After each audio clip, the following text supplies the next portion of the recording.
Hello students, welcome to my channel. So student, जैसा कि भारत का प्राचीन इतिहास इसके संबंध में हम लगातार एकदम क्रम में पढ़ते जा रहे हैं और मैं एकदम क्रम में सभी वीडियोस को अपलोड कर रही हूँ जो भारत का प्राचीन इतिहास है। तो सबसे पहले हमने प्रागैतिहासिक काल के बारे में पढ़ा, उसके बाद सिंधु घाटी सभ्यता यानी हड़प्पा सभ्यता के बारे में पढ़ा, उसके बाद हमने वैदिक काल के बारे में सब कुछ पूरा डिटेल में पढ़ा था। उसके बाद हमने जैन धर्म के बारे में पढ़ा और आज की वीडियो में हम गौतम बुद्ध और बौद्ध धर्म के बारे में पढ़ेंगे। तो देखिए स्टूडेंट्स, अगर आप किसी कॉम्पिटिटिव एग्जाम की तैयारी करते हैं तो सभी ये हिस्ट्री की जो वीडियोस हैं बहुत इंपॉर्टेंट हैं, क्योंकि आपके एग्जाम में यहीं से क्वेश्चंस पूछे जाते हैं। इसलिए आप लगातार क्लास किया कीजिए जैसे जैसे मैं प्राचीन इतिहास की वीडियोस को अपलोड करती हूँ। तो आइए आज गौतम बुद्ध और बौद्ध धर्म के बारे में पढ़ते हैं। देखिए, बौद्ध धर्म के जो प्रवर्तक थे वो गौतम बुद्ध ही थे, तो ये याद रखिएगा। और देखिए, गौतम बुद्ध का जन्म 563 ईसा पूर्व में कपिलवस्तु के लुम्बिनी नामक स्थान पर हुआ था। कहाँ पर हुआ था? कपिलवस्तु के लुम्बिनी नामक स्थान पर हुआ था, जो कि वर्तमान में नेपाल में है। और कब हुआ था? 563 ईसा पूर्व में।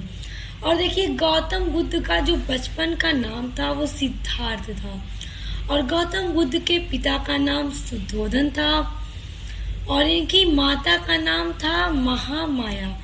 तो ये सारे की पॉइंट्स हैं, बहुत इम्पोर्टेंट, सभी आपके एग्जाम में पूछे जाते हैं और ज़्यादातर जो कॉम्पिटिटिव एग्ज़ाम होते हैं वो एमसीक्यू पर ही होते हैं। तो ये छोटे छोटे क्वेश्चंस बहुत इम्पोर्टेंट हैं। और देखिए, गौतम बुद्ध की सौतेली माँ भी थी, यानी इनके पिता की दूसरी पत्नी, जिनका नाम था प्रजापति गौतमी। तो इनकी अपनी माँ का नाम महामाया था और गौतम बुद्ध की सौतेली माँ का नाम प्रजापति गौतमी था।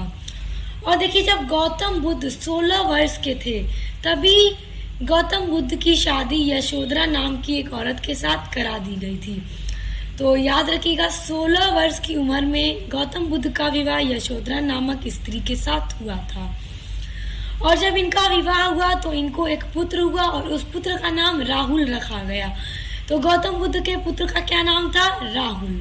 आप देखिए, बौद्ध धर्म का जो पवित्र ग्रंथ है, जैसे कि हमने पीछे की वीडियोस में पढ़ते आ रहे हैं कि हर सभ्यता में, हर धर्म में अपना अपना अलग ग्रंथ है।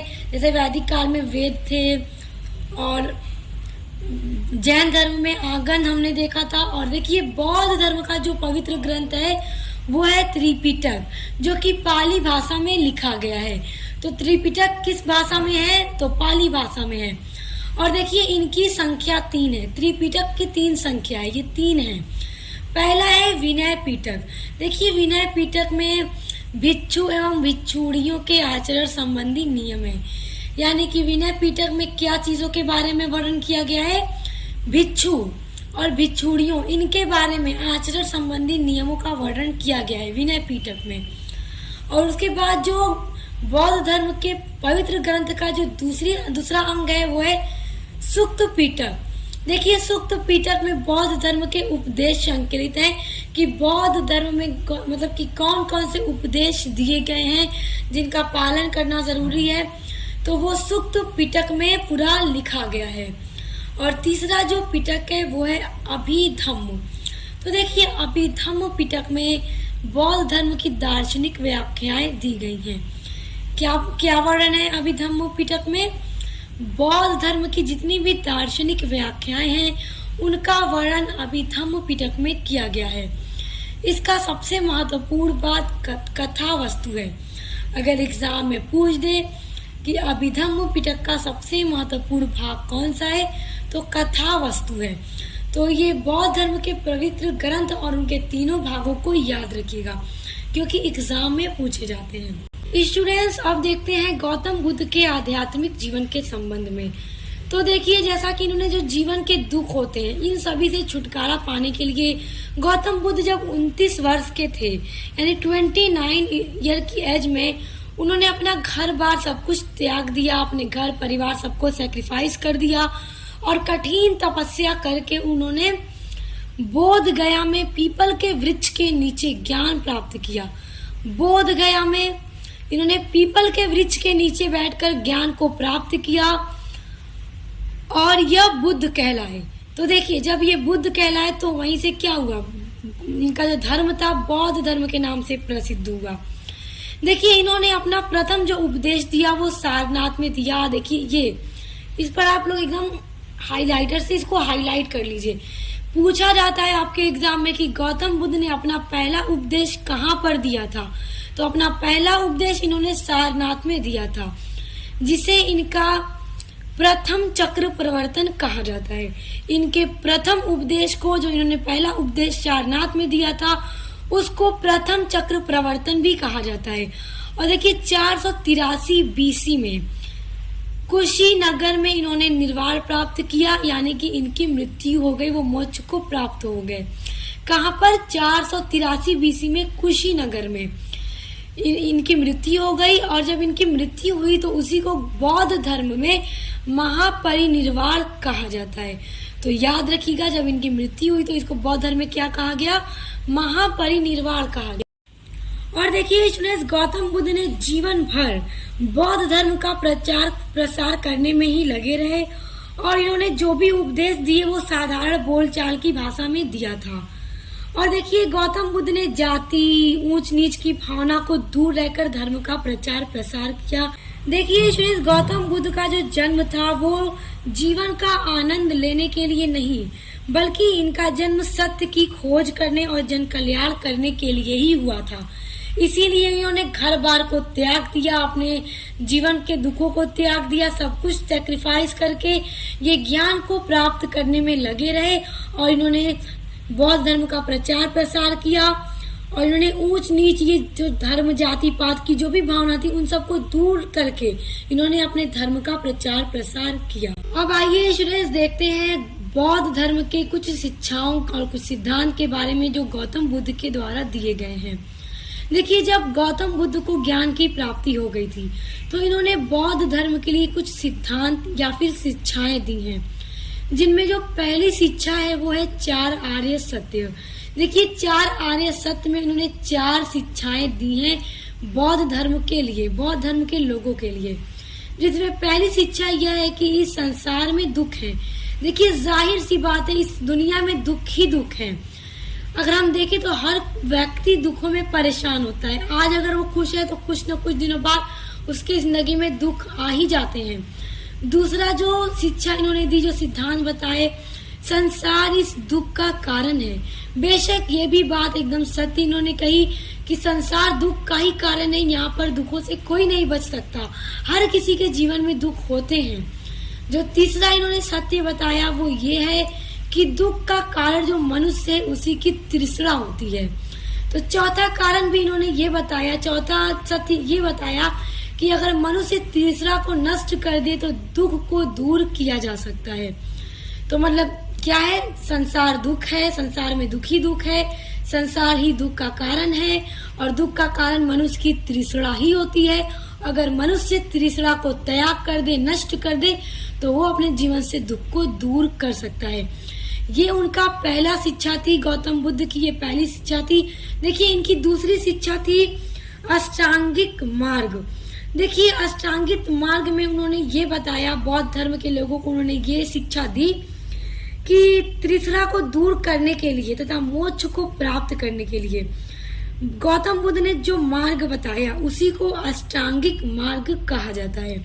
देखिए, मोक्ष प्राप्ति का मतलब ये है कि व्यक्ति को अपने जीवन में ऐसे कार्य को करना चाहिए ताकि जब वो मोक्ष को प्राप्त हो जाए, ताकि जब उसकी मृत्यु हो जाए तो जो भी वो अच्छे कार्य किए रहेगा उसका फल उसको मृत्यु के बाद मिलेगा। तो वही जो उन्होंने मार्ग बताया उसी को अष्टांगिक मार्ग कहा गया है। देखिए, चौथी बौद्ध संगीति के बाद बौद्ध धर्म के 2 भागों में बट गया। अब देखिए, यहाँ पर समझिए, ये बहुत इंपॉर्टेंट टॉपिक है आपके एग्जाम के पॉइंट ऑफ व्यू से। देखिए, जब इसकी पहले वाली वीडियो में हमने जैन धर्म के बारे में पढ़ा था तो हमने देखा था कि महावीर स्वामी की मृत्यु के बाद उनका जो जैन धर्म था वो 2 संप्रदायों में बढ़ चुका था। पहला था दिगंबर संप्रदाय और दूसरा था श्वेतांबर संप्रदाय। तो हम इन दोनों संप्रदायों के बारे में डिटेल में पढ़ चुके हैं। अगर आपने अभी तक नहीं पढ़ा है तो इसके पहले वाली वीडियो को चेक करके पढ़ लीजिएगा। तो देखिए, ठीक उसी तरह जब गौतम बुद्ध की मृत्यु हो गई थी तो गौतम बुद्ध के द्वारा जिस धर्म का प्रचार प्रसार किया गया था, बौद्ध धर्म, तो बौद्ध धर्म भी गौतम बुद्ध के मृत्यु के बाद 2 संप्रदायों में बढ़ चुका था। पहला जो संप्रदाय था वो था हीनयान संप्रदाय और दूसरा था महायान संप्रदाय। आइए अब इन दोनों संप्रदायों के बारे में समझते हैं कि आखिर ये संप्रदाय किस तरह से 2 तरह के हो गए, आखिर इनमें क्या अंतर था, ये लोग किस चीज में विश्वास रखते थे। देखिए, यह बौद्ध धर्म का प्राचीन रूप है, यानी कि बौद्ध धर्म में जो भी नियम, जो भी शिक्षा, जो भी चीजें, जो भी उपदेश गौतम बुद्ध के द्वारा दिया गया था, तो हीनयान संप्रदाय के लोग उसी उपदेशों को, उसी नियमों का पालन करते थे। ये बुद्ध धर्म के प्रतीकों की ही पूजा करते थे और ये कर्म एवं धर्म में विश्वास करते थे। और देखिए, इनका जो ग्रंथ था वो पाली भाषा में रचा गया है। और देखिए, जो हीनयान संप्रदाय के लोग थे वो ईश्वर में विश्वास न करके कर्मों में ज्यादा विश्वास करते थे। और हीनयान संप्रदाय का जो मेन ग्रंथ है वो पाली भाषा में रचा गया है। और दूसरा संप्रदाय है महायान संप्रदाय। देखिए, यह बौद्ध धर्म का नवीन रूप है, यानी कि जो भी लोग महायान संप्रदाय में आए तो उन्होंने इसमें बौद्ध धर्म यानी कि गौतम बुद्ध के द्वारा बताए गए जो भी उपदेश, जो भी नियम, जो भी शिक्षाएं थी उसमें थोड़ा सा परिवर्तन कर चुके और एक ये नया रूप बन गया था बौद्ध धर्म का। और देखिए, महायान संप्रदाय के लोग बुद्ध की मूर्ति की पूजा करते थे, जबकि हीनयान संप्रदाय के लोग बुद्ध की मूर्ति की पूजा नहीं करते थे, बल्कि वो कर्म एवं धर्म ही विश्वास रखते थे। जबकि महायान संप्रदाय के लोग बुद्ध की मूर्ति की पूजा करते थे और वो इसी में विश्वास रखते थे। और महायान संप्रदाय का जो ग्रंथ था वो संस्कृत भाषा में लिखा गया है। तो याद रखिएगा कि हीनयान संप्रदाय और महायान संप्रदाय क्या है, एंड आई होप आप बहुत अच्छे से समझ गए होंगे। देखिए, हीनयान वही था, इससे याद रख लीजिए कि ये बौद्ध धर्म का प्राचीन रूप है।